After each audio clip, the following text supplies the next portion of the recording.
স্বামীর সাথে সব সময় যে কাজগুলি করলে আপনার স্বামী আপনাকে যতই ভালোবাসুক না কেন একটা সময় আপনার জায়গায় অন্য কাউকে আনার সিদ্ধান্ত নিতে বাধ্য হবে।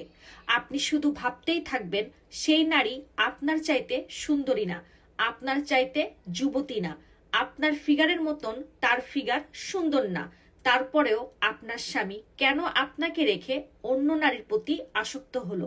এক, আপনি স্বামীর সাথে সব সময় উচ্চ স্বরে এবং চিৎকার করে কথা বলেন, যেখানে একজন পুরুষ সব সময় একজন নরম এবং শান্ত নারী পছন্দ করে।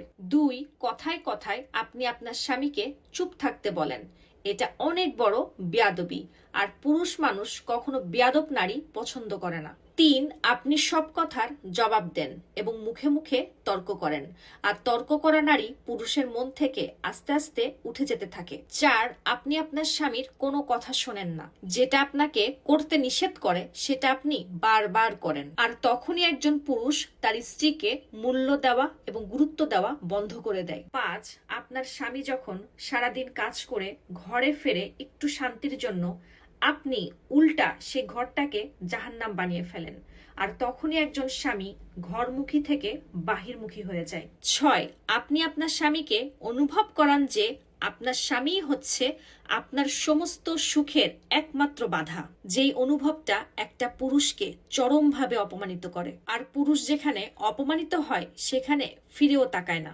আপনি যদি আপনার স্বামীর সাথে এই কাজগুলি করেন তাহলে এখনই বন্ধ করুন, না হলে আপনার নিজের ভাগ্য আপনি নিজেই নষ্ট করবেন। আপনার এই আচরণের কারণে যদি আপনার স্বামী অন্য কোথাও আসক্ত হয়ে যায়, তখন আপনি আর তাকে ঘরে ফেরাতে পারবেন না।